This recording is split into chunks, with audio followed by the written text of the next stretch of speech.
The MLB lockout is finally over. Draft season is now officially in full swing. Tonight, we'll tackle one of the more difficult aspects to deal with in fantasy baseball, bullpens.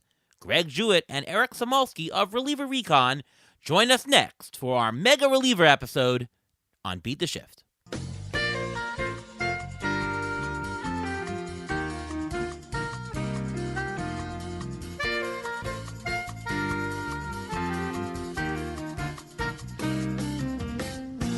Welcome to another episode of the Beat the Shift podcast, presented by Fangraphs. I am your host, Ariel Cohen, and with me as always is Ruvain Guy. How are you, Ruvain? I'm doing great. How are you doing today?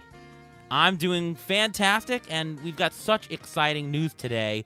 Of course, I'm referring to the Beat the Shift podcast t-shirts that we have on sale now at RotoWear. You see those, Ruvain? Yes, I did. They look very nice, and I think everyone should go and get one. Absolutely. Go on to RotoWear. Check it out on my Twitter feed, and you can get it. And that's not the big news today. Of course, the big news today is that you can join my softball league on Tuesday nights in New York. That's not the big. The big news. No, because then I'd ask people to join my softball league also. So that's not it. No. My goodness! I think it has something to do with the lockout. That's what I think it is. Yes, we're saved. Lockout is over. You have to have heard this. By now, we're talking, finally the players got an increased minimum salary, pre-arbitration, bonus pool. We got a 12-team postseason. We've got a 6-team draft lottery. We've got a universal NLDH. Doubleheaders are back to 9 innings. No more ghost runners in extra innings. Oh, my goodness. Ruvain, are you? How excited are you? I am very excited, but I haven't heard anything about whether they're going to ban the shift. Because if they do we have to change the name of this podcast? You know, I've gotten that question about 10,000 times over the past couple of days here. So, yeah, well, we don't know. But anyways, let's bring on we have a couple of guys, a couple of guests on the show from Reliever Recon. This is our relief pitcher episode. 2 guys that are going to share in the smiling and the adulation of where baseball is back. First, we have Greg Jewett, who also writes for The Athletic, and Eric Samulski, who also writes with us over at Rotoballer, all from Roster Resource. Guys, welcome to the show, Greg and Eric. How are you? Thanks for having us. I'm doing well, thank you. Yes, it's as we said off air, I can sleep a little easier at night, having launched my own little site there and then having to watch this lockout. Unbelievable. Well, it's over here, and we're now back on schedule. And, we were joking before the show that, things might change very, very quickly in the closer and saves and reliever landscape, which is what we'll talk about today. Our strategy section is all about what do we do in drafts to handle the relievers, closers, middle relievers, all that. So I'll just throw this out to you guys first, Greg, and then Eric, is, can you describe what the general closer landscape is, and how does this differ from past seasons? Well, I think a lot of it has to do with context, and people are seeing like the ADP numbers coming out, and they're freaking out a little bit. But most of the ADP that's aggregated, as you both know, is the draft and hold. So there's no pickups in these leagues. So I think there's some sticker shock with people, and everyone's trying to make their plan on what they're going to do. The numbers are not quite as bad in the 12-team OCs on the NFBC, and I think the home leagues might align a lot closer, especially with what you saw closers going at a discount in the 15-team mixed tout and mixed labor drafts. So there's still going to be some time, and then what we really want to see is how many of these landscapes are going to change here. We could have, I would think we could have at least 5 teams have their closer situation be changing in the next 3 days once all of these free agent and trade things start to happen. So, we joked off air that within 12 hours some of this information could already be outdated, but that's okay because that means things are moving. And we're going to have that happen. But the lack of a secure one closer situation in baseball right now is what's causing this scarcity and the the draft capital going up, as you know we've talked about and I've written about often on Reliever Recon. Well, we'll talk about some of the situations exactly a little bit later in the show. But anything to add to that, Eric? No, Greg's done a really good job at Reliever Recon, kind of tracking ADP and ADP trends between January and February, and also in the 12 teams and the 15 teams. And I think, as you mentioned, we're seeing the trend come down a little bit. On average right now, it's about 6 relievers within the first 60 picks, and then around 10 or 11 within the first 100 picks. So I think everybody was freaking out when you saw Hader and Hendricks that early, but really 10 relievers in the first 100 picks of the draft is not a drastic difference than what we've seen in years past, maybe 1 or 2 more than usual, but it's not anything that I think is really going to be this kind of like chaotic shift in your draft approach. There are some things we'll talk about later where you may want to reach higher than you usually do to get a guy you feel comfortable with.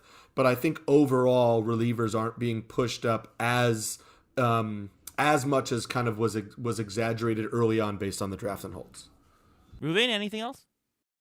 Yeah, this is the artificial inflation of the lockout due to the fact that we didn't know where half the closers are going to be. Even our best guesses are always going to be wrong. And you know what? Even if you don't go for the top guys, we usually spend most of our money on fab for closers and for stolen bases anyway.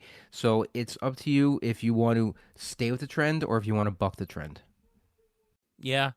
So, in general, it's, closers, if you look at how they're priced in drafts or how they are in auctions, they're always priced a little bit more than what our projection numbers would say. If I see the top closer should be worth about $19 in a 5x5 15-team league, they go 21, 22 or so, just a couple of dollars over. What is your sense of the best way to navigate closers, especially this year where, right now there are uncertain situations and obviously there are team usages that are different. There's no lockdown guy. There are certain bullpen situations where we don't have anybody. But are you advocating in the general sense paying up for a steep price, getting an elite closer? Do you think that the better prices are found in the middle? Are you just throwing cheap ones and getting quantity? Are you just avoiding anything and going dart? Now, maybe you can just talk about this and in the context of what kind of league format, because you mentioned at the outset in a draft champions is different than like a points league or a roto league. Mm-hmm. Maybe you could talk about some of how you would plan that in each of the formats. So I'll start with you, Eric. What would you say is the general sense to play? Sure. So for me personally, and I think this kind of goes for a lot of us at Reliever Recon, I think there's maybe 10 or 11 closers that feel pretty safe and secure in terms of their role. And we can talk about those guys as we go through. And then it really does become kind of a cluttered mess. And some of that may get cleaned up a little bit in the next coming days when people who we don't know have a role wind up getting a role. And that expands maybe to like 12, 13, 14 closers. But we've pretty consistently in the articles, and I personally feel like I need to get at least one of those guys in that top tier. Makes me feel a lot better about, maybe taking some chances later on. There are some guys that kind of get, passed over because they're not, sexy, trendy names. But this is not a year where I want to go fully cheap on closers and wait and just try to piece together things at the very end. The only league that I would do that in is if I was in a head-to-head league and I felt like maybe I wanted to punt saves and not worry about paying the price for closers and just get a lot of like really high ratio, high strikeout relievers and know that I can win every category in my head-to-head league besides saves. But that's really the only league type where I would even think about not trying to get at least one firm established closer, in those first kind of like 70, 80 picks. Ruvain, let's go to you next. I actually don't like going to the top because I don't like spending that much draft capital on the top guys. Yes, they are safe, but the middle guys, sometimes they're just as good. It's just a matter of picking the right one. And every year you can pick one. You never know it's going to be the right one. I mean, a couple of years ago, Edwin Diaz was a number one, number two closer, and he ended up being maybe top 10, but he just didn't have it. And then you have a guy like Jake McGee last year who was barely drafted, and all of a sudden he's got all these saves, and you really don't know. I prefer to spend it in the middle and toward the end. And you know what? If you get three or four in your during the course of your draft, you'll hit on one of them, hopefully. And if you hit on one, then you'll have to scour the waiver wire for another one or another two, and that's it. Yeah, I mean, I think that my point of view is that you should buy closers or anything, any kind of quantity, any kind of asset in Fantasy League to make it easier and more flexible to build your team around later. And if it means that if you're in whatever format you're in, if you're buying a closer and it makes it easier to navigate the rest, then do it. So in a DC, I think it's justified to push up closers a lot because now you don't have to scramble for saves later when you have to take some other power or speed guys. If you're in a straight roto, you should be taking a closer in your top 6 latest 7 rounds. I don't know if you can even make it to there because you do not want to scramble for closers for saves later. And by the same token, I don't recommend taking 2 top closers because then you're going to have to scramble to take saves or power or something else. You need to, whatever you do, make it easier to navigate the rest of the draft and to give you the most options for, okay, now I can take this one or this one. Maybe I can address this category or this category. You don't want to stifle yourself into any corner. If that makes sense. And it's true in an auction also. Depending upon the pricing, if the pricing of closers is low enough, you take it. If the pricing is too high, you don't, and you navigate it later where it might be easier in the middle. So every auction or draft is differently, but that's the general sense of what to do. And I've personally found that with closers, especially in a draft, you are better off taking somebody in the first 6 rounds these days. Not the first 2, but in the 4th, 5th, 6th round, because that's going to help you the most navigate it. Greg, did you agree with that and your thoughts? Yeah, I think it's all about comfort and context. How comfortable are you chasing saves? Do you not want to have to deal with the Sunday night sweats figuring out where the next save is coming from in Cincinnati or one of these other teams that has a fluid situation? And the context of your league. I mean, if you're in a home league and you've been playing with the same guys for 10 years, you should have a pretty good sense on how they handle saves and closers in your league. Like my old home league that I'm no longer in, just because of the timing and everything. Every year, the inflation rate on closers is outrageous, which kind of caused me to start finding closers in season and later year, which somehow led me down this path to the niche that I'm in. But address what you are comfortable with. If you're not comfortable paying for Hader and Hendricks, that's okay. Wait till the Iglesias and Clase picks go, and then usually that's where the first little mini run happens. If you're comfortable with Ryan Presley, then you get him right there. But you just have to be careful you don't get on the wrong end of the runs in like a 15-teamer. I think it's a lot easier to navigate in a 12-team than it is in a 15 because sometimes you play the ADP chicken game, as DVR says, and all of a sudden you're on the wrong end of the run, and now you're paying too much for somebody that you may not want because you're chasing the category. And in that situation, I really think you need to have a plan when you come in. It's like, all right, draw a line at the tier. I want a guy by here, and if I don't get him, then this is going to be my fallback situation, and just go from there. And again, as we're recording this, everything's going to start happening within the next 12 hours. See what the situations that start to settle, and then you can start finding your other middle tier targets that Ruvain was referring to, and what situations that you feel most comfortable entering in. So comfortability and context with closers, I think, is a key to success.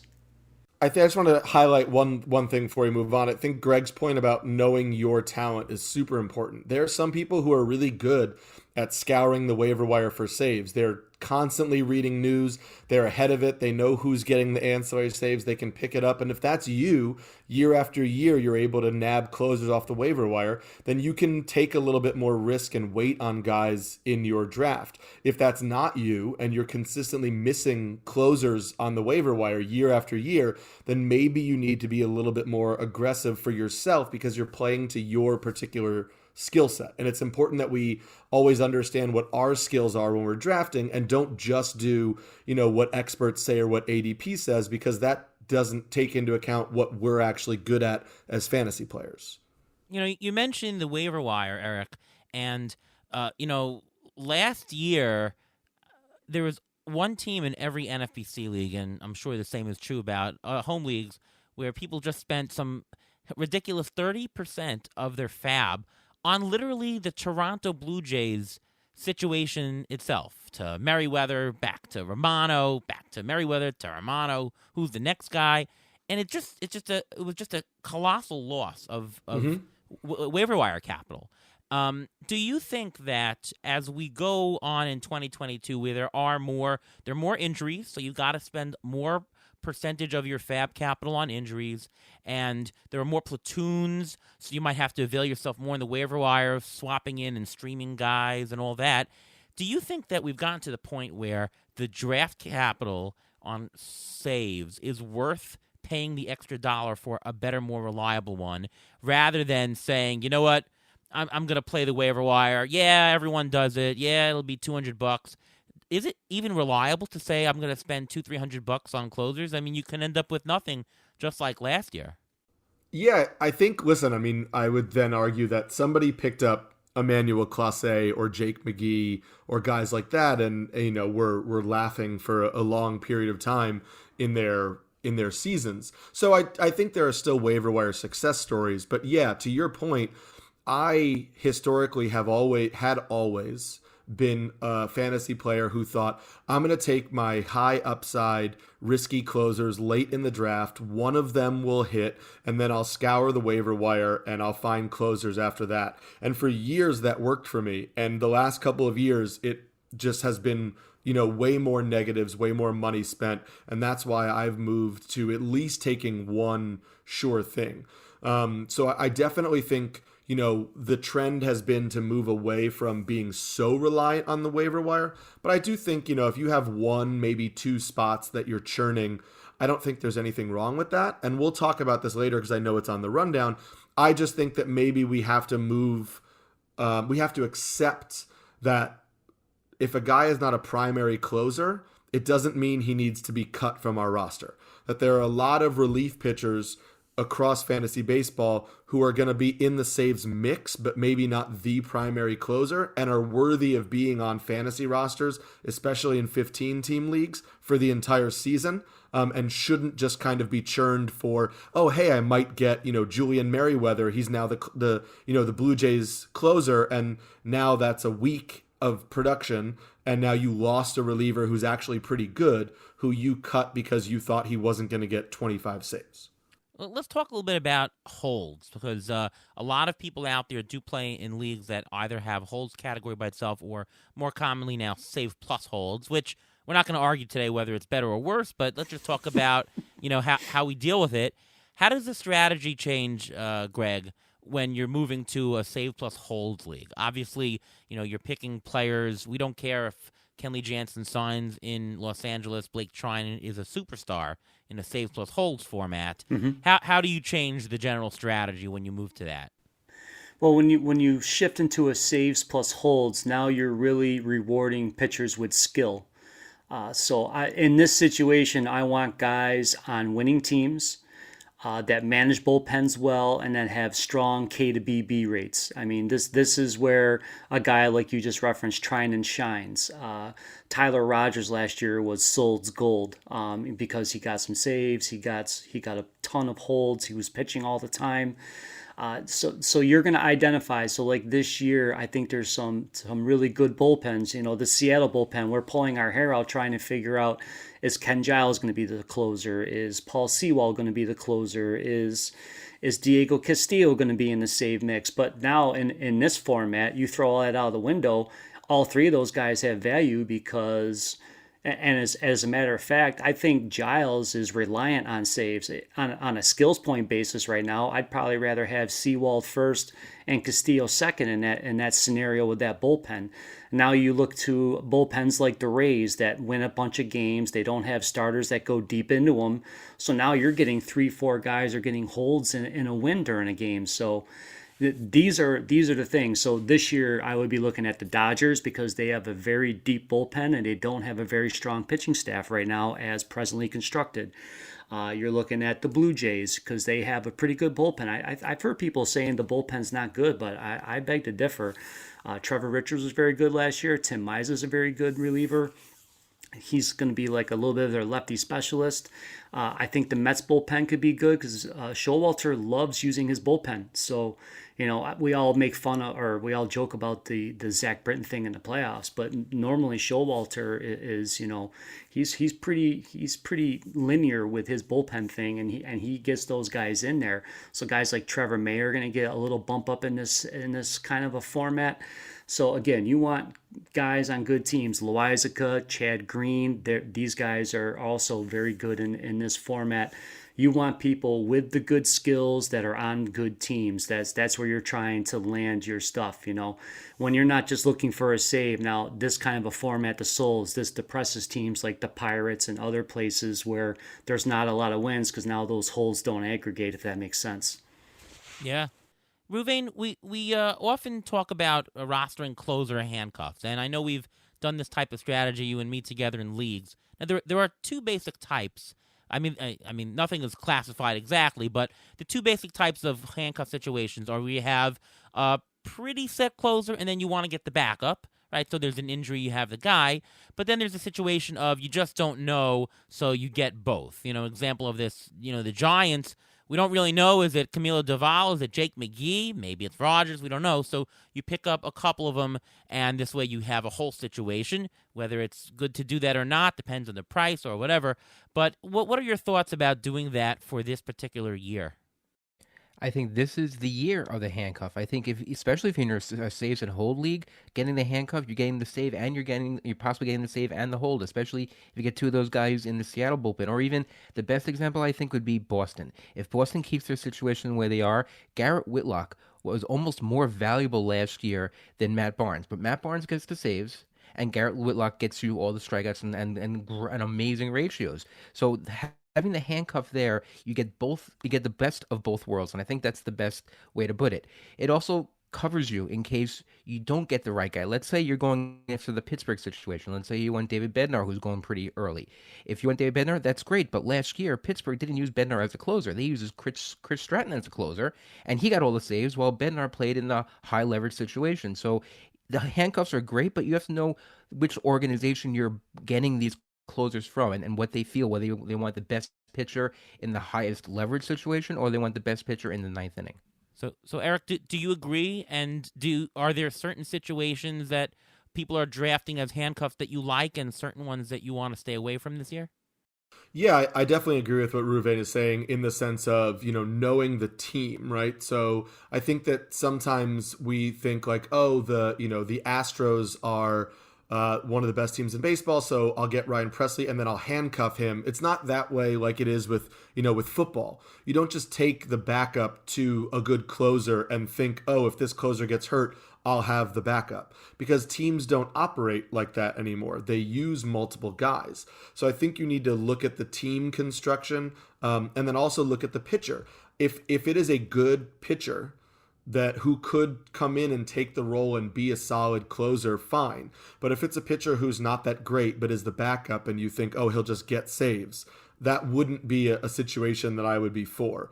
And that's kind of why I really like the Seattle bullpen, as Greg mentioned before. I think a lot of people are drafting Ken Giles, but Paul Sewald is going way too late for me because I know what he's going to give me out of the bullpen in terms of ratios and strikeouts per nine.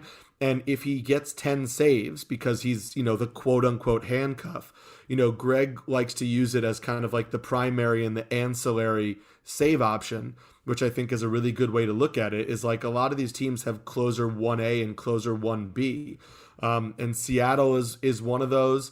I think, in Tampa, especially in deep leagues, like everybody's drafting Andrew Kittredge early, but I think Peter Fairbanks is also somebody who could be in the mix for saves and is going to get high leverage innings.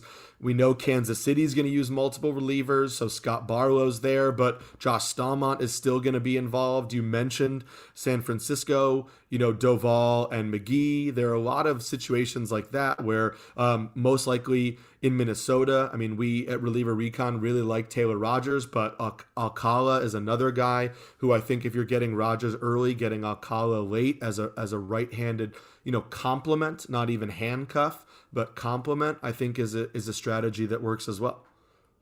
Yeah. I in TGFBI, I have Rogers, and I was about to take Alcala, and the guy sniped me right before me, late in the 25th round, 27th round, actually. But yeah, that's a great suggestion. I'm staying away from the Giants situation. I think that that pair is too expensive. Like Rogers, Alcala, you get Rogers at a reasonable price and Alcala late, which is cheap. You're not getting that with Duvall McGee. You have to pay up for Duvall, and you also have to pay a hefty price for McGee. I'm interested in another situation. Get your thoughts on this, Greg. The Padres. Pierce Johnson, Dinelson Lamet, they're both going pretty cheap. And I kind of think if you get both of them, you might be able to get a situation of a team that might be able to generate a lot of saves. What do you think of that one? There's a guy you didn't mention, too. I'll say that the biggest jump in ADP from January to February in that bullpen was Robert Suarez. I mean, that's where the NFBC players are throwing their dart. If I can be honest, I really truly think that the leader in saves on this team is not on the roster right now. They're either going to trade for somebody or they're going to sign one of these veterans with closer experience to come in there. And we know Bob Melvin usually prefers to have one guy back there during his time with the A's. I mean, he kind of waffled back and forth last year, but that was more based on how Trevino and Diekman were performing early on until Trevino kind of ran with the role for a little bit. So for me, I'm kind of staying away. I stayed away from this situation last year, and it burned me because I didn't get Melanson. All the beat writers, and we still curse about it behind the scenes about how they led us astray last year. So I take anything they say with a grain of salt with the Padres.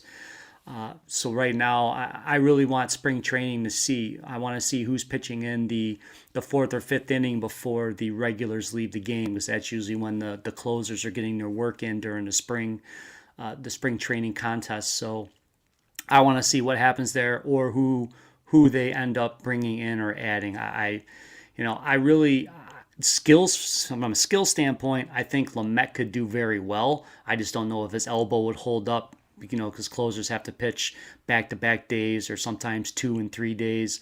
I don't know if his elbow could handle that. And Kevin Acee is still saying that the team sees him as a swing guy, so maybe 2-inning outings or a spot start to give guys an extra day of rest and things of that nature. So I'm going to let somebody else to throw the dart right now in that situation personally. All right. Good stuff there. Time for the short answer Ruvain closer questions. I know Ruvain asks a bunch of these types of questions every year. Ruvain, why don't you ask these questions, and we'll all give a couple of short answers as to yay or nay on these. Okay, so I always ask this whenever we're trying to make our plan to figure out which closers we want. I always ask these questions constantly, and Ariel's probably sick of me asking them already. But first question, do you always or should you pick a closer that's supposed to be on a good team?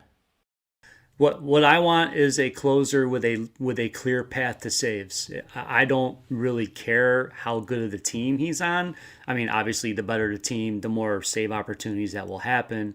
However, I don't love Mark Melanson this year, but could he fall backwards into 25 saves? Sure.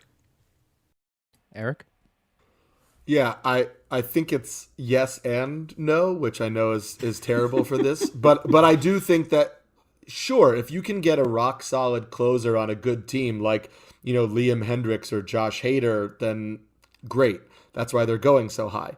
But otherwise, I mean, there are bad teams that when they win games by 1 or 2 runs, and then their closers, get a lot of saves. Also, there are good teams like Tampa that don't just have one closer. So I don't think you're always looking for good teams. I look at it as I look at the role first, then I look at the skill of the pitcher in the role, and then I look at the skill of the pitcher in the role on a good team. And that's kind of like the third thing that might put the feather in the cap of somebody. I mean, in general, the better a team is, the more saves they get. So in general, the answer is yes. I like closers that are on teams that don't win games by very much. You want teams that are playing close games. So if you can pick that out, that's probably even more important. I would say, to me, the path that I want somebody that has a clear pathway to saves, that no matter what team he's on. And again, that's why you're seeing the guys that are moving up, because we know their role. Well, yes, you know that the good players on the good teams are going to get their saves, but even the closers on the Royals and the closers on the Tigers this year, they're going to get their saves. I mean, just a couple of years ago, the Tigers had a closer, and he did very well, and then he got traded. Shane And Green. he wasn't a closer, Shane Green, and Shane Green racked up all these saves. And like I said at the time, you know what? It doesn't matter. Saves still count. They don't take them away if they trade him away and he loses his job. So it doesn't matter if it's on a good team. It could help because he'll get saves throughout the entire year. If you're on a worse team, there's more of a chance you can get traded, and that's an issue as well. And they can lose their job. Second question. I'm going to start with Eric first. Do you pick your closer based on skill, or do you just take whoever has the role at the time? To a certain extent, yes. I pick my closer based on skill. Bad pitchers can be solid closers in terms of saves, but they can also hurt your ratios and lose their job. So, like right now, Carlos Estevez is essentially the closer on Colorado, and I don't think he's being drafted. Like, he didn't get drafted at all in my TGFBI draft in a 15-team league, and he is apparently, as of right now, a closer because his ratios are horrible and he might get you 12 saves. And is that really worth, what you're paying? So I want to make sure I'm drafting good players. And that's why I have no shares of Mark Melancon this year, and I probably won't.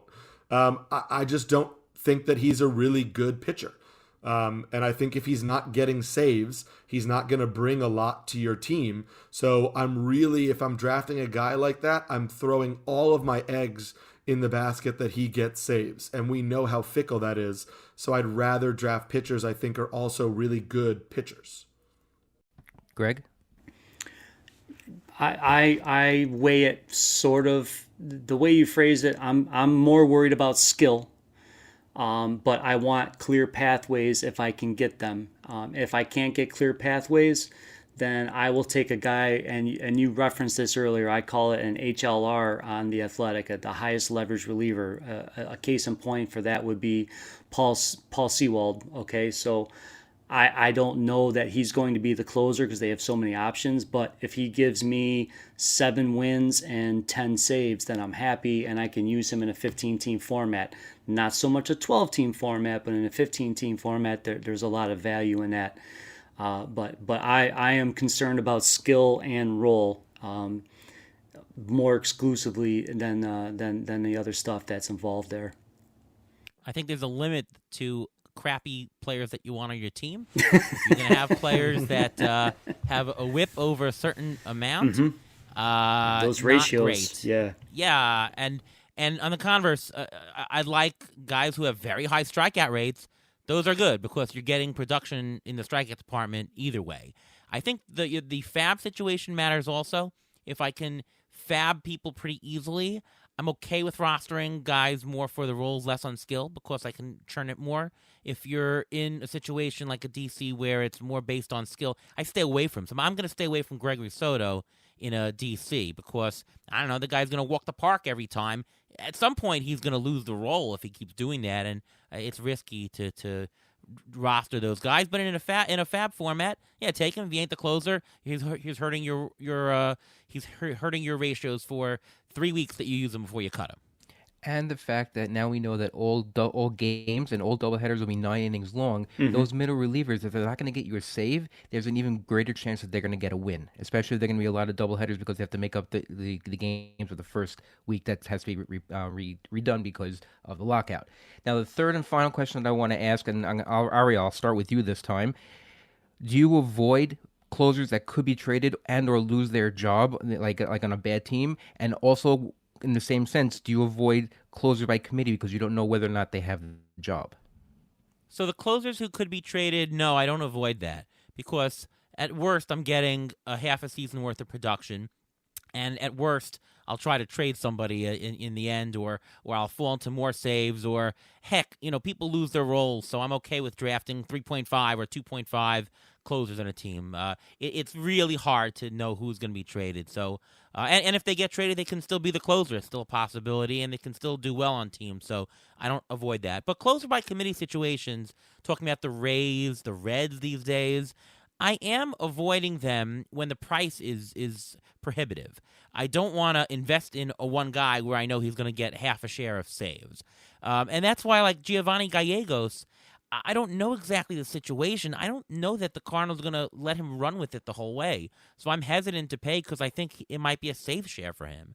I won't invest high, but I have no problem with investing lower down on a guy if Kittredge's or Peter Fairbanks is available at a nice price. That I have no problem if the cost is cheap. Again, I'm a return on investment guy. You can either have a high return or a low investment, and so if there's a high investment, I'm usually out of it if I think the return is going to be half. Eric, what do you think? Do you avoid the closer that's going to be traded, or do you buy into the best player on the committee? I'm pretty much in lockstep with what Ariel said. I mean, I think also there are some closers that might get traded that would still be closers on another team. I know, Greg has talked a lot about closers that are in the last year of their deal, and in particular, like Aroldis Chapman is in the last year of his deal. If the Yankees fall out, we've already seen that they would trade him because they've done it before. That's a guy that, like, if he gets traded, he's probably closing where he gets traded. And if the player is not closing when they get traded, like, Ian Kennedy last year, well, if I drafted Ian Kennedy and I banked his 26 saves, I'm feeling pretty good, even if I lost a closer for a portion of the season. And then also to Ariel's point, yeah, if it's late in the draft, I'm sometimes actively seeking out a committee because I think there are a lot of good pitchers who are in committees who are being pushed down into like the mid 300s, early 300s of ADPs because they're not, quote unquote, the closer. And I think if I have saves early on in the draft and I can draft a really good pitcher who might get 10 saves but help me in other places as well, those are the kind of guys I really like getting. Greg, what about you? I guess we're going to sweep the room. I'm okay taking a closer that could end up being traded. I think Taylor Rogers is one of them. He already referenced Chapman. Will Smith is on an expiring contract, and the Braves brought in Yates, who could be ready by the second half.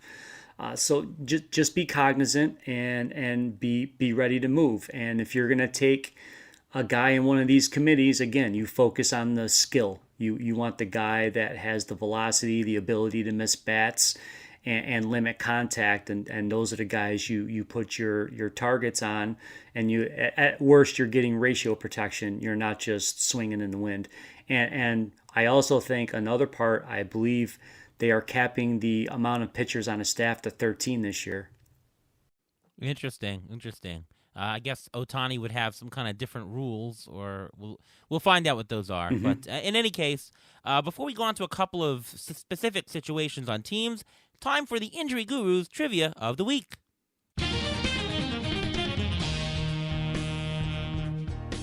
All right, now we're talking about closers and we're talking about skill and everything like that. So my question is based on that. One of the situations where there may be a possible competition for saves is in Miami. You have Dylan Floro and you have Anthony Bender. Anthony Bender last year had a K per 9 over 10 and a walk per 9 under 3 for 60 innings. There were only 12 relief pitchers that over 50 innings had the similar K per 9 over 10 and also the similar walk of under 3 in last year. But only 6 of those who pitched 50 innings had a K per 9 over 10 and a walk per 9 under 2. Who were they? Class A? Class A is not one of them. Remember, no, he didn't have a K per 9 over 10. This is a K per 9 over 10, a walk per 9 under 2, and at least 50 innings. K per 9 over 10, walk per 9 under 2. That means good Are we control. talking, when you say at least 50 innings, are you talking just relievers? Just relievers. Okay. This is a reliever thing, so this is just relievers. Just making sure. Yes. Class A didn't have a K per 9 over 10? Last year, no. Is it? Wasn't it Rizel? Raisel Iglesias is one of them. Presley? Yes, Ryan Presley. Yes, number 2. I'm going to throw out the Yeah. other ones here. Liam Hendricks. I feel That's like, the- Hendricks, Liam Hendricks yeah, I is was the say obvious Hendricks one. was the obvious. He He's the was like obvious walking one. nobody in the But- I second didn't want to half. go say the obvious one either. You know? But the next 3 are interesting. One is still a free agent. One is on the Yankees, and one is on the Orioles. Chad Green. Chad Green is one. Colin McHugh is another. I would say, yeah, McHugh, yep. And Tyler Wells, which is I very liked- interesting. I like Because- Tyler Wells. Would you touch any of those closers in Baltimore or in Colorado? I mean, just listen to Yes. a K per 9 over 10, a walk per 9 under 2 for Tyler Wells. Are you going to go after those guys? Yes, I actually put it on the sheet when you had the rundown. When you said, do you avoid certain teams altogether? I said, it depends. I wrote on my own sheet, depends on the rest of your ratios, but also I really like Tyler Wells. I really like Tyler Wells. Like I mean, you know, K- walk rate is a big thing for me. His was 23.7 last year. He had a, you know, as you alluded to with the control, he had a 0.91 whip, 190 batting average against. I watched him pitch because I'm a Red Sox fan, so I watch a lot of AL East games. I think the kid is just really good. So he's a guy where, you know, I put him on my roster and I feel like maybe I get 10, 15 saves in Baltimore, but also I get a lot of strikeouts and he's not going to kill my whip. And, you know, maybe he gets an ERA in the high 3s, low 4s. And I don't mind that where he's going in drafts. My counterpoint to that is I just don't like how Brandon Hyde uses closers. For sure. It's like last year, every time we thought we were getting the next closer in Baltimore, it was another guy the next week. I remember there was a point Dylan Tate got like back-to-back saves, and like, oh, let's go get Dylan Tate, and then now Sulcer's back, and then you're like, oh, Hyde has never named a closer during his tenure in Baltimore. Sure, let's just say I picked up Dylan Tate. So obviously, if I like Tyler Wells, I have fallen into the trap. But but I'm also like his ADP right now is so low, Tyler Wells, that, you know, like I just looked right now in the last 2 weeks, his ADP is 386. So if you're taking him at 386 and he gets you 10 saves, but is getting you strikeouts and solid ratios, I still think that depending on, you know, the rest of your roster construction and if you're, you know, set in saves elsewhere, in particular in a 15-team league, I think that can be a valuable reliever for you. The only thing I'd say also about Wells in the negative side is that his ground ball rate last year was 21%, fly ball rate almost 60%. Now, I know that the Orioles moved the fences back, but those are very dangerous numbers for closers or relievers. That ERA being under 4, I think, is kind of hard to do. I mean, last year, with the whip of .91, he had a 4.11 ERA. Is a good whip, but the disconnect there, he might be giving up a lot of runs. So just watch yourself with that. He had very disparaging home road splits. I will say also his fly ball rate was 53 in the first half, which was in a much bigger sample size. So not great, but Not better, great but either. better than the full season. And who knows? Listen, I haven't drafted him anywhere yet because I've been getting my closers earlier, but I just think that I wouldn't write him off. I like him as a pitcher. I understand what you're saying. In a 15 team, though, I'd rather have like Loizaga or Green because they might get you the same amount of saves and they're going to get you more wins. Sure. Yeah, I agree. true. Didn't think I'd be talking much about the Baltimore situation today, but, you know, there you go. But Miami, Floro, Bender, I mean, clearly Floro, I think, is the guy. Any worth it to stash Bender? I don't think Floro's the guy. I don't No? think Floro's the guy either. Oh, okay. What's your take? I'm glad we're talking about this. What's your take on it? Well, I mean, a source told me that the Marlins are either going to add a second. Yeah, no, my boy Mish told me they're either going to add a second tier reliever or they'll trade for Trevino. He says the team likes Floro as the eighth inning guy or somebody that can come in because he's very good at getting ground outs and dealing with traffic on the bases. They like him in like that seventh, eighth inning higher leverage role. And then if the person they trade for fails, then it would probably end up being Bender. So if I'm choosing between Bender and Floro right now, I'll take the discount on Bender and just hope for upside. I'm not going to there's like that little tier in there with Floro and a few other pitchers. I'm just letting somebody else take the chance. Good information there. Red Sox, Ruben mentioned earlier, Garrett Whitlock, Matt Barnes. Whitlock's the better pitcher, but the rumors are, maybe you guys can, because you guys look into this more, that Whitlock is told to bring a starter glove, that he's going to compete for a starting rotation. Is that, how true is that? It is true. It's true in the sense of, Jen McCarthy, who covers the Red Sox for The Athletic, has mentioned it a few times. Whitlock has talked about it. I think they've been pretty open. He was a starter before last season.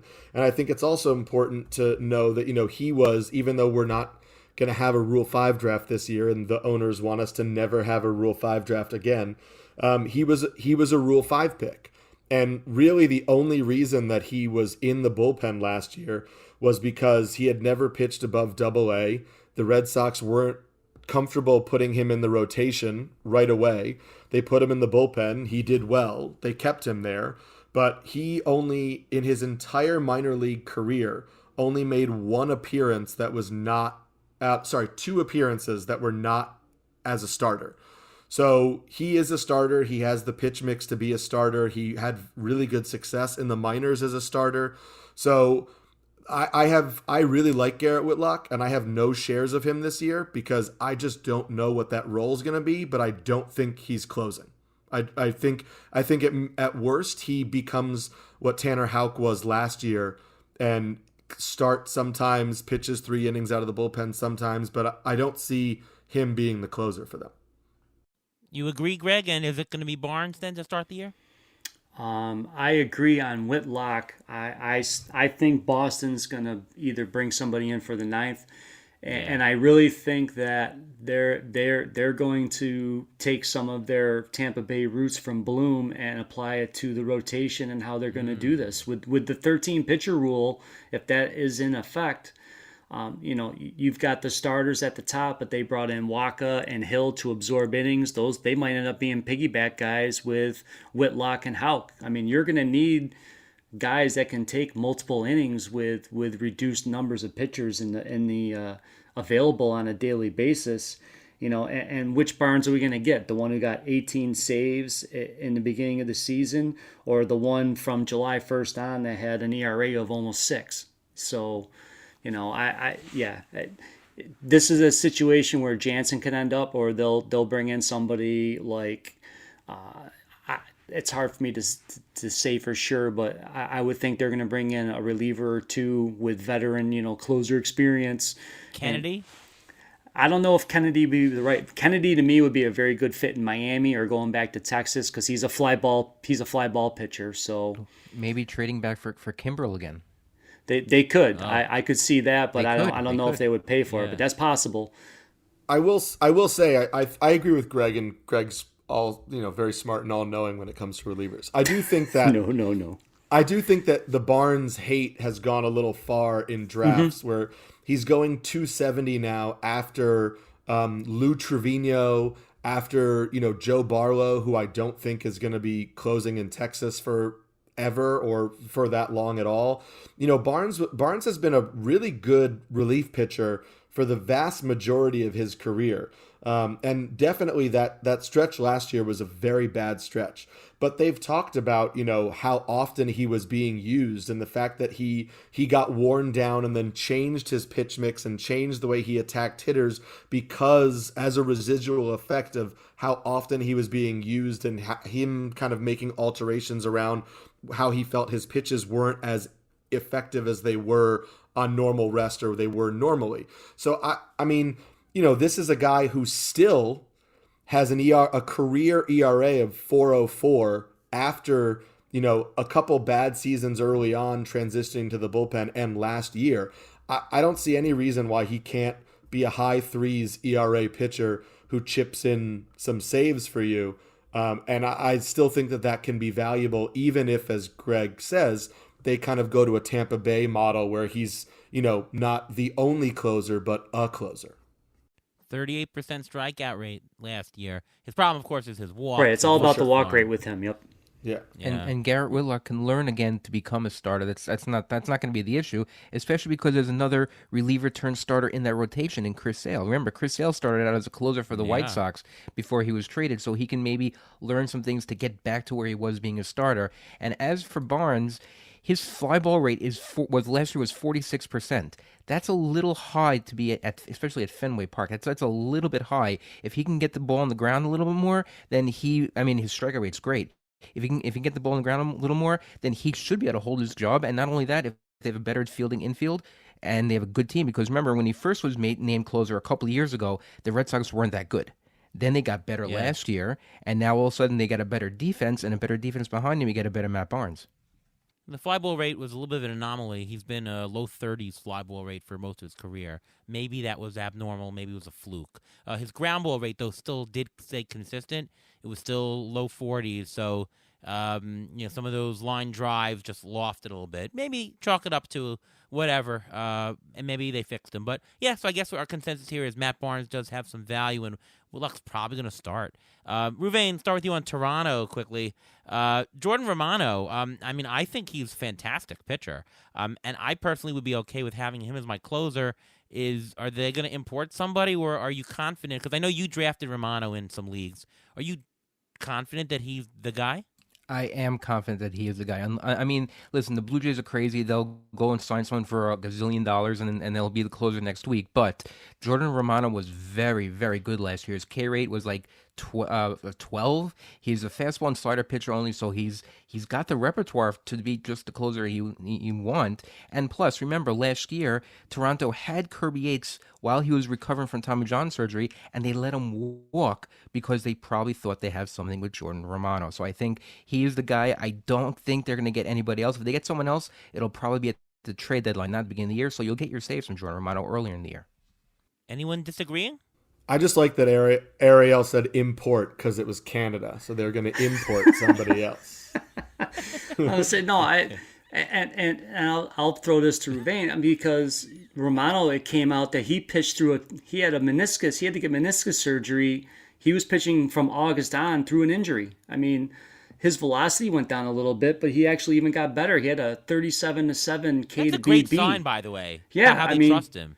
Yeah, and after they tried everybody but him, he finally took the role and ran with it. So I got pigeonholed with him getting the TGFBI, but I got him at a discount. So at that point, I said, "The heck with it." I missed the closer run, but I was like, "I'll take a chance here because if he gets it, I think he can be a top 5 closer."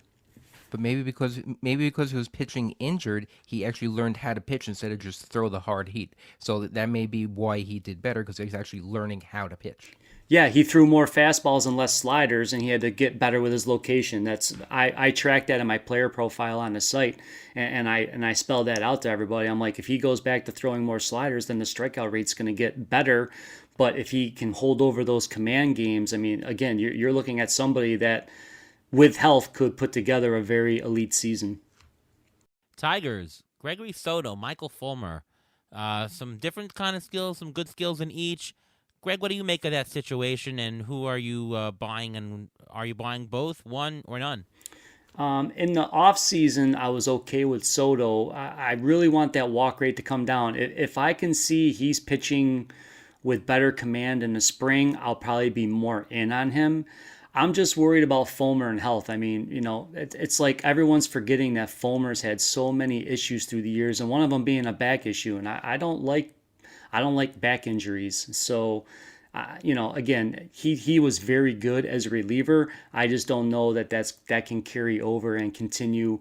And he's getting into his arbitration years too. So if the Tigers don't compete, he's an easy trade before the deadline. But and the Tigers are another team. They could surprise and come out and say, you know what, we're going to go get Jansen to anchor all of these young starting pitchers we have.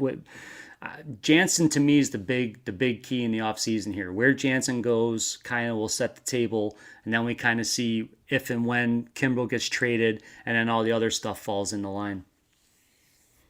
Eric, you agree?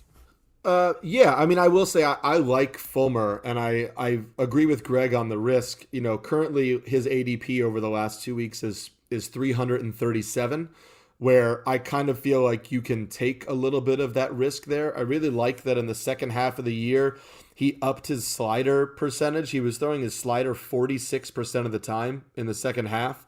And that slider was really good. It had an 18.9% swinging strike rate over that second half of the season.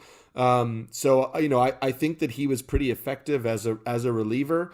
And I'd rather, if I'm going to take any Tiger, I'll just say I'd rather wait till pick 337 and take Fulmer than Gregory Soto, who's going at pick 209 right now. And I'm not touching him at that ADP, given that I have no faith that he actually holds on to that closer's job for, a long period of time. Agree with that. And you mentioned Kenley Jansen. I think everyone here will agree that he's probably going to be the closer wherever he goes. Mm-hmm. I'm going to get a quick guess from everybody. Can everybody give me a probability that he lands back in Los Angeles? I personally think pretty high, but I would say 75%. Wow. Ruben? Yeah, I think close to that also because he's had medical issues before, and that's close to where his doctors are. I don't think he's going to move his family either. Well, the medical perspective. Why not? Doctors. Why not? I love Why it. not? Well, Listen. Mike Hampton went to Colorado because of the school system, right? So I mean, Yeah. it could be anything. I'm going to put the odds a little lower. I think the Dodgers would take him back, but on probably like a 1-year deal. And I think he's going to want a 2 to 3 year deal to go somewhere, which means you're going to see a team like maybe Texas or Boston or somebody else give him that 2 to 3 year deal with the security. I just don't think the Dodgers are going to be willing to give him a 3-year contract for everything that you just cited. I am with Greg here. I'm going to give him a 30% chance of returning. Methinks that Freddie Freeman has a good chance of signing there, and I think that they want to make that commitment instead of commit to Kenley Jansen and his money request. So I agree with that. But I think he's the closer wherever he goes. So I think you can safely draft him actually anywhere. And that was actually what I was going to say, is just when I mentioned that I wanted one of the relievers in that kind of top 10, Jansen's been the one I've been getting the most because he falls into like the 90s, the 80s and 90s in a lot of drafts. And I think if he was on a team right now, he'd be going at least 20 picks higher than he's going. So Jansen and Kimbrel are the two guys who I feel like are going to see massive ADP jumps when they inevitably either sign or get traded. So, early on, at least, those are the guys I have the most exposure to because they've been falling the farthest of my personal kind of top group of solid closers. I found myself taking Trinan more only because he's going cheaper than Jansen, and I think that Trinan's going to be the guy. I mean, he was phenomenal. So I think that's what I think there. I want to jump to Washington. I've never heard anybody talk about Washington's situation. For good reason. For good reason. Yeah. Last year I was all over Tanner Rainey as the guy, and he has the stuff, although his numbers were atrocious. Why is nobody taking any part of any situation? I mean, people have taken the Colorado and Baltimore situations faster than Washington. I think I have not seen anybody, maybe one draft where somebody took a chance on Rainey. I did. Yeah. Go for it. I took Rainey in TGFBI. I took him late, and I took him as my reliever 3, my third reliever. So I feel like at that point I was rolling the dice, but I just look at it as last year was a very bad year. I don't think that anybody would tell you otherwise. But he's been a really good reliever at the major league level. I mean, his 2019 and 2020, even though, we know it's abbreviated 2020, were really strong. The issue for him is command, right? So his 2019 was fairly solid, but his walk rate was crazy high. And last year, his walk rate was crazy high. It wasn't in the short part of 2020. And, you could make the argument that it would have been had the season gone on. We just don't know because it was a really short season. But I think that slider is a legitimately good pitch. He has good velocity at 96, 97. So for me, it's really just like if his command is there, he's going to be a strong reliever. And if his command isn't there, then, you can, churn him and find somebody else. But right now he's going pick 377. So that's not a lot of risk you're taking on your roster. Yeah, I like taking him late because it's a binary decision. Either he does well in spring and you feel good about it, and if in spring he has no command and he starts the season looking rough, then he's an easy cut and you move on. But I'd rather go with the upside. Finnegan doesn't miss enough bats for me. Okay, okay. Philadelphia, Corey Knebel. I've been drafting Corey Knebel in a bunch of leagues, and people are like, I don't know. Well, there's injury issues. I'm going to start with Ruvain. Do you have any issue with Corey Knebel? And, I mean, to me, he's the closer. They signed him to be it, right? Yes. And you got Girardi, right? Girardi yes. is a one-closer kind of guy, I think, right? Yes, right? and I did take him as my second closer in TGFBI because I think he will be the closer. He signed a one-year deal for $10 million. He wouldn't do that unless he got the guarantee that he was going to be the closer to build up his value. I mean, he was so good last year. There's really no one else there who can really close in Philadelphia unless they go sign someone else, but they already signed Corey Knebel. You're going to sign your setup man for $10 million? I don't see the Phillies doing that, especially now that Hector Neris is gone, so he doesn't have to worry about him anymore. The only other guy on that roster right now who can even sneeze at him or have a chance to be close to a closer is Sir Anthony Dominguez because he's done it before, but he's had injury issues also. Alvarado is just too wild. He's too wild. That's why I didn't mention him. He's just too wild. Yeah, I agree with the Knebel things. I just think you have to plan on at least once they're going to give him at least 1 10-day off. You know what I mean? Okay. You want to call it a Dodgeritis IL trip. He's going to get one time just to keep him fresh, maybe two, and just see what happens. But when they did their lockout thing on The Athletic today, they said the team's looking to get obviously an outfielder and they want to get a couple setup guys, but it had nothing about splashing. I know people keep thinking that Kimbrel might get traded there because they want Segura to go to the White Sox, but I don't see that happening. What about the Cubs situation? Cody Hoyer is a little bit of news. He's out for the year. Does that mean that Rowan Wick could be the guy and will run with it and save 25 games at least, Eric? I mean, I thought that Rowan Wick was going to be the guy before. I just had more faith in him, and Greg put me onto him because last year when he was, rehabbing, Greg was talking a lot about, that he might be the favorite for saves in Chicago at the end of the year post deadline. And there was a decent amount to like there. The walk rate was a little high, but you're talking about a pitcher coming off of injury and command can be tricky in that sense. But I think that Rowan Wick is a pretty solid arm, and I just really don't see anybody.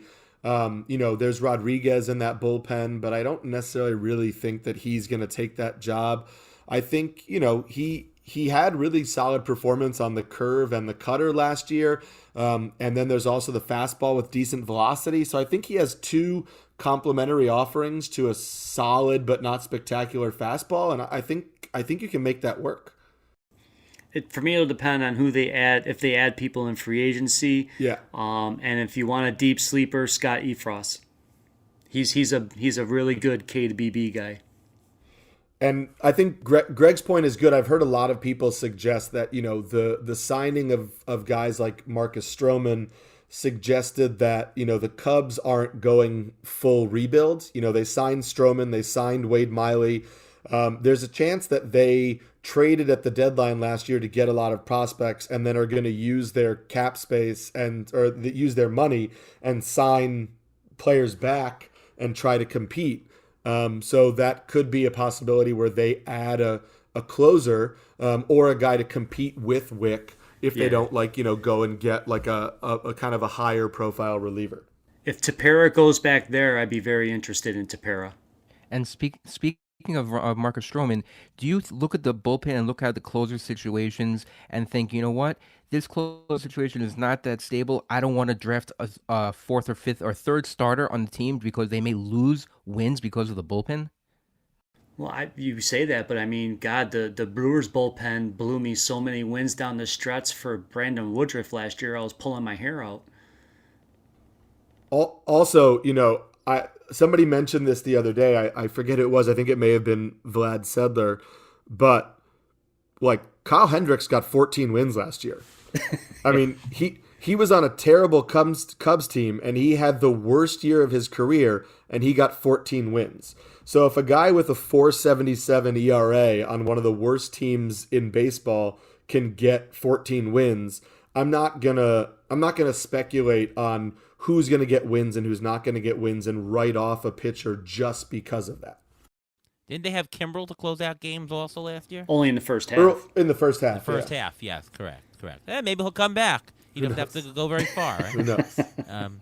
There you go. I mean, there's a lot of situations we could talk about. Hopefully, we've given our audience here a lot of situations and a lot of insight. But before we wrap up with mailbag and injury stuff, you guys are the saves and relievers guys. Maybe each of you can throw a couple of dark horses. You mentioned Efros, but maybe what are a couple of other dark horses that might pick up significant saves that you might want to take with your very last pick of your draft? I'll go first because Greg has more. You have more names than me, and if you say my names, I'm gonna have nothing. So I just want to highlight two guys you already mentioned. Just in this, Ryan Tepera is a reliever Recon favorite.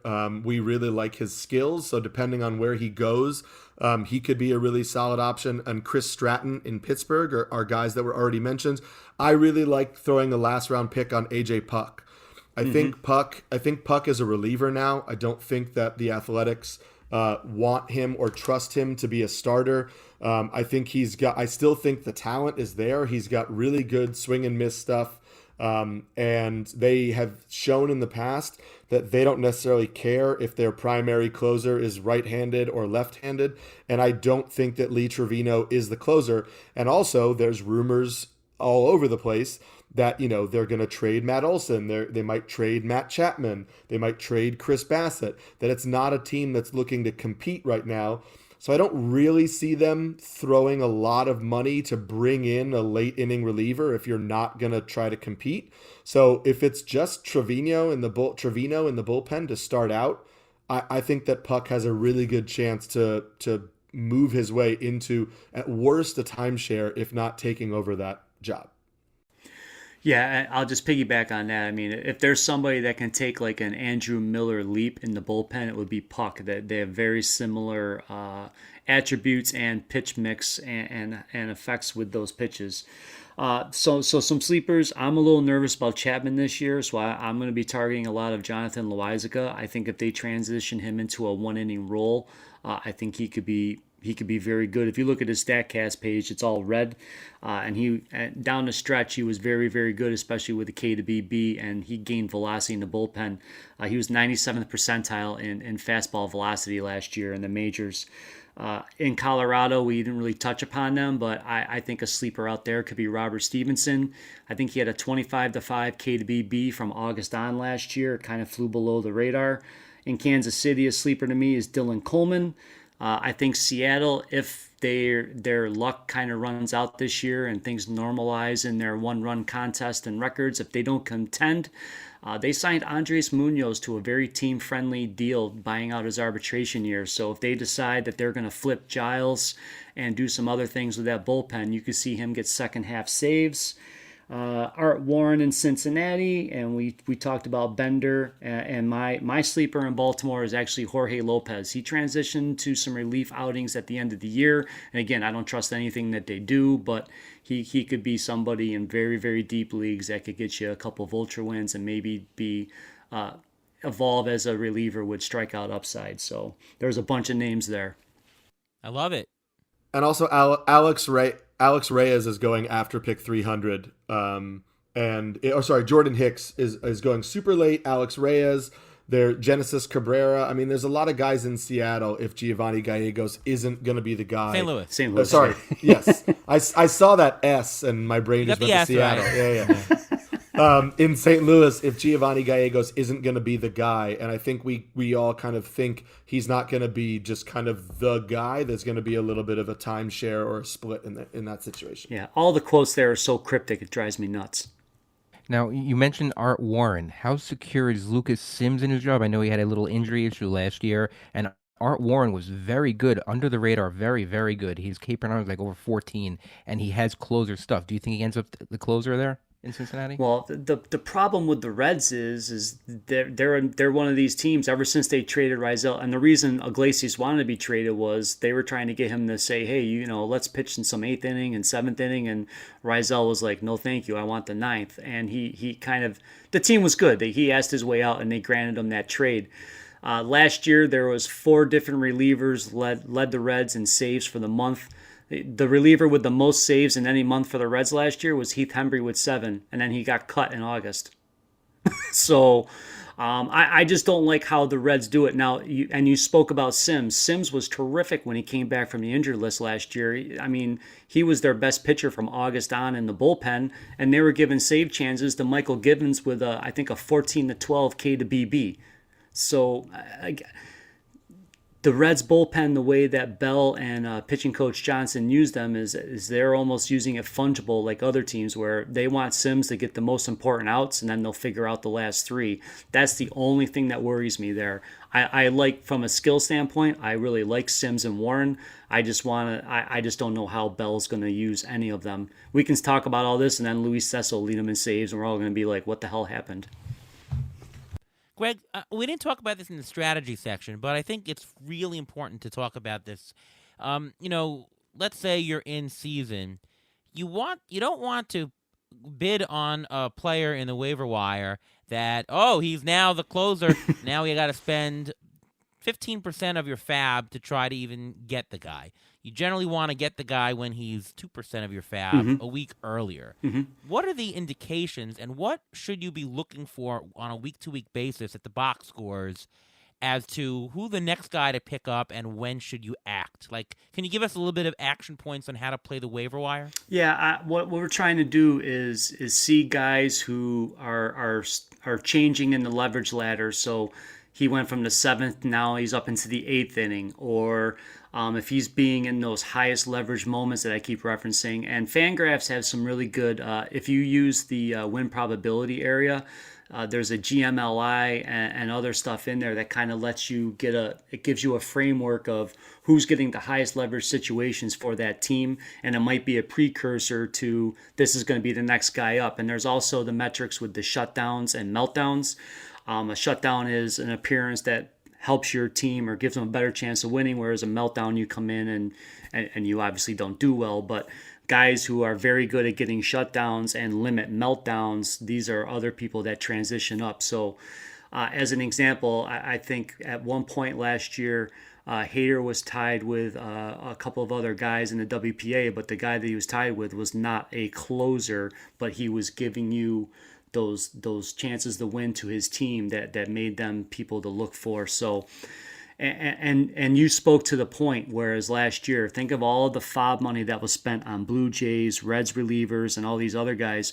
People were chasing the saves from last week, not the saves 2 weeks in advance. And that's the hardest part of the game, but that's also, it takes the work in tracking those things and seeing the trends. But I also pay attention to the managers. So when I'm saying the Reds drive me crazy, the Orioles drive me crazy, and things of that nature, that usually means I'm tending to stay away from those teams unless they come out and say something otherwise. Yeah, and of course, I do recommend that you follow Greg and Eric from Reliever Recon. It's a fantastic Patreon site. It's only a couple bucks a month, and they do fantastic work. I do recommend you take a look at it, subscribe. I do, so I definitely approve it. A couple of mailbag questions here from Adam. In a league where you receive equal credit for saves and holds, is it better to A, diversify the teams your relievers play for, or B, try to stack relievers on a couple of MLB teams that project to be good or very good, assuming all pitchers in this scenario are of equal quality? And by the way, thank you for all of your work on these podcasts. Really enjoy them and the approach from a strategy perspective. You're very welcome, Adam. What say you? Let's start with Eric. So is the question that if it weights saves and holds equally? Yes. Am I focusing on the role or the pitcher? I guess. No, he's asking should you stack a team like the Dodgers, or you just getting guys? Should you get Should you get Edwin Diaz and Trevor May, or is it better not to do that? I think there's some validity to that. I mean, I was looking at right now earlier on when we was on the rundown. I was looking at the holds leaders, and the top 12 holds leaders are all from playoff teams, and there's a lot of duplicates, right? The Braves had three guys in the top 8 in holds with Luke Jackson, Tyler Matzik, AJ Minter. The Cardinals had 2 in Genesis Cabrera and Giovanni Gallegos, and then we know Gallegos wound up in the closer's role at the end of the year. The Brewers had Boxberger and Devin Williams. So I think if there is a really good bullpen that's also a really good team, I think there is definitely some validity in stacking.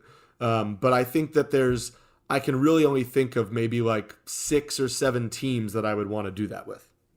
Yeah, I mean, I think that I wouldn't go with the approach to stack or to not stack. Right. But it's okay to stack, and as you pointed out, the save plus holds is going to be for the better teams. So if you can get guys on good teams, whether they're stacking or not, doesn't matter. And I think you need to look at, it's not just the best teams. Like, for example, the Dodgers only had one guy in the top 34 in holds last year, and that was Blake Trinan. So if you're like, oh, the Dodgers are really good, I'm just going to stack their relievers, that doesn't necessarily help you. You have to look at the team, but also the skills and the usage of the team. Yeah.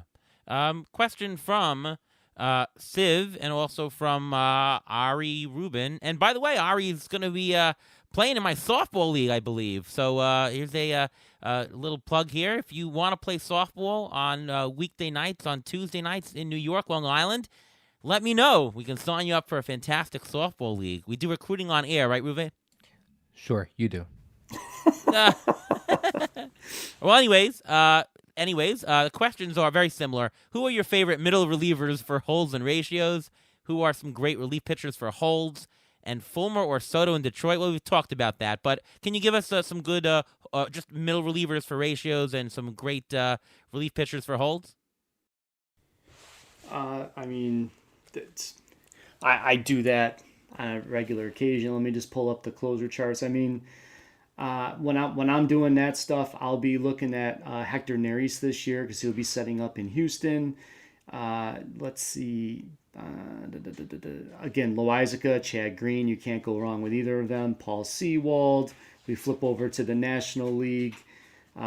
He already talked about Luke Jackson and Tyler Matzik. One of those guys can end up taking over if Will Smith falls out of favor. Devin Williams is elite in this sort of a category. And I like Trevor May this year, so those are some of the guys that I would be targeting. And again, of course, you've got the rubber arm Tyler Rogers, who could just pitches all the time and soaks up all those holds in the eighth inning. We're just waiting to see what the role is for Trinan. If Jansen went back to LA, then Trinan is also elite in this role. And you mentioned Colin McHugh before. I really like Colin McHugh this year as a ratio middle reliever. And then also Greg didn't mention, I like Aaron Bummer a lot in Chicago. Mm-hmm. As yeah, well. He'll bounce back well. That's a great call. Yep, him and Tim Miza as a lefty with strikeout upside for the Blue Jays because he can still get like a couple of outs, but if he comes in to face 2 lefties in the eighth inning, he still gets a hold. And if all else fails, go for the Tampa Bay Rays because they always find somebody. And every year, even if they're not projected to win their division, that bullpen is always so good. Those ratios are always so good. They keep pumping them out. They trade them, and they get someone else. They trade them, they get someone else. So they're very good with that. Great stuff. All right, Ruvain, time for your injury update. With now that the lockout is over, I expect you to be so busy in the next 12 hours from now? Well, no, right? Actually, I'm probably going to start being busy around Monday or Tuesday when the players start to report. Because Right. the players, that's when they're going to be fully reported and taking their physicals and everything like that. So my report now is just based on still social media and everything like that. Shane Bieber actually said on social media that he has been 100% for a while now. So he should be good to go to start the season, and he should be hopefully elite if everything has cleared up. Corbin Carroll, a top prospect for the Diamondbacks, has been fully cleared for spring training. Last year he did need shoulder surgery, but he seems to be okay from then. Two Angels, Mike Trout, Anthony Rendon, Anthony Rendon coming back from a hip hamstring issue. He's a full go once spring training starts. Same with Mike Trout. He's a full go. Max Muncy actually said in an interview this past week that he's resumed swinging and expects to be ready for the start of the season. However, he still has a torn UCL in his left elbow. He did not have surgery, so you don't know. He may be a ticking time bomb. Be careful with that. Another guy who had a torn UCL is Jake Rogers. This is for deeper leagues. He used to be good as a backup catcher. He's on the Tigers. He has begun a throwing program. He's someone who can actually be coming back mid-season, I would say. Usually catchers who come back from Tommy John, they come back quicker. A comp is Travis d'Arnaud. Travis d'Arnaud actually had a full year coming back after Tommy John surgery, and he was actually better after that. Royce Lewis has received full clearance for spring training as well. He had a knee injury, had an ACL surgery in February of 2021. He just wasn't in the spring training for now because he's actually on the Twins 40-man roster, so you'll see him on Sunday or Monday. And this last one, Jameson Taillon, this is interesting. Luke Voigt said that Taillon looked good in his recent throwing sessions. That's the news, and that's how I was getting these updates through the lockout. We're getting it through teammates who are commenting on their teammates. Well, Ruvain, amazing work. You had not much to go by, but you did really good reconnaissance work there, and hopefully your job gets a lot easier in the near future, but, great stuff. Yep. Yeah. Thanks so much, guys. Again, I mentioned about reliever recon, and maybe Greg, you can tell a bit more about it. But you guys do really great work, and definitely the go-to resource for all reliever stuff. Greg, why don't you tell us a little bit about reliever recon, a little bit about what you do, and I know you're at the Athletic, and great stuff there, and just everything Greg Jewett. All right, so yeah. The columns, now that the lockout has ended, Nando just emailed everybody to get our stuff ready to go. I usually do a column weekly about closers there, and then the daily stuff is all on Reliever Recon. It's only $3 a month. It includes my closer charts, which I've been providing for years. I update them daily, and that also tracks who's like in the 9th, 8th, 7th inning and things of that nature. We also have the Bullpen Guru, who will have a daily streaming sheet for those people playing like head-to-head leagues that have daily moves. He tracks all the guys from the Rays and the Dodgers, and the first guy after the starters that will be vulturing those wins. We have Aaron Pags and Nate Markham, who do our weekly podcast and other contributions. Eric, actually, congratulations to him, just got a full-time writing job, but he'll still be able to do some things on the side. He does a lot of our video work, and he's done a couple of really good articles, including his 15-team flow chart. So we have all kinds of content rolling out there, including the player profiles and other things, and I'm happy you're a satisfied customer, and we're honored to have you with us, and thank you for the kind words, and keep up all the great work. So looking forward to actually having real baseball to talk and write about. Absolutely. And also, Eric, congratulations on 2 FSWA awards for best series in both baseball and football. Thank you. That's a combo that's hard to do. That's pretty good. Congratulations. Thank you. I appreciate that. And we'll actually, now that we have spring training, I'll get to, do season 2 of the column that won the baseball series, which was pitchers with new pitches and should we care? Where I basically look at, pitchers who are debuting new pitches over spring training, and to see if that actually should matter or not in the way we evaluate the pitcher. Does it mesh well with their overall pitch mix? Will it add a new dimension? Things like that. So that'll be coming when spring training comes. As I'm still doing a lot of content for Rotoballer. Greg mentioned, I'll be doing a lot of videos, for Reliever Recon, and the 12-team version of the flow chart will now come, now that we have baseball again. We were waiting on the 12-team version after we put the 15 version out, so that will be next week. And then we'll get a lot of kind of like, pitcher breakdowns and stuff like that with video content as well. Definitely check out. Award-winning series starts again. You can't miss that. And Eric's video skills is absolutely fantastic. He did a video for me for some of my work with ATC. I don't know if you've checked that out, but top-notch stuff. Really, Eric put that whole thing together. I just supplied some of the audio, and he made me sound good. So thank you, Eric, for that. Thank you. And actually, you could check out. We'll use some of the the risk profile we mention a lot of the ATC projections in a new Rotoballer video that I have coming out on how to prep for your fantasy baseball draft, going through all the things that you should be doing before the draft even starts. And there's a bunch of hat tip stuff for using projections like ATC. So you can check that out on Rotoballer sometime this weekend now that baseball's back. Looking forward to that. All right, Ruvain, how about you? You can follow me on Twitter at MLB Injury Guru, where finally we'll start getting the injury updates on all these players who are injured coming into the offseason. I mean, it took long enough. I don't have to get an Instagram account, thank God. You can also follow my weekly Rotoballer article, which discusses all these injuries throughout the entire season. It's a weekly article that comes out on Saturday, and you can see who's injured, who's next up, and keep track of everything. Well, I'm Ariel Cohen. You can find my work over at Fangraphs, over at Rotoballer.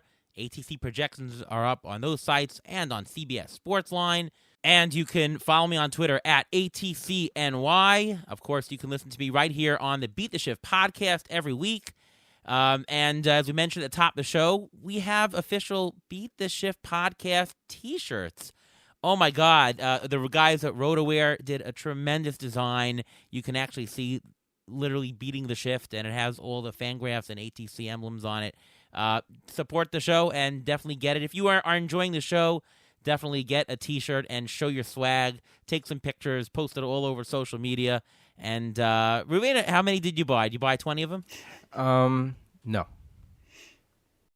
Ted? No. 2? I bought. I mean, I'm one person. How many shirts do I need? So yeah. So I got one. Yes. And I look forward to maybe seeing you wearing one of those while you're playing softball on Sunday morning, which you're drafting people for, right? Absolutely, yes, definitely. A lot of advertising. We usually don't do any advertisements on the show, but hey, a little bit of pep. We're excited for a brand new season. It's going to be spring very soon. Just another 10 days till spring starts officially in the world. So there you go. Well, once again, thank you so much, Greg Jewett, Eric Samulski, for coming on the show. This was fantastic, getting us updated on all of the reliever situations. And from Ruvain and I over here at Beat the Shift, everyone have a great season coming at you in April 7th, opening day. We'll see you next time on Beat the Shift.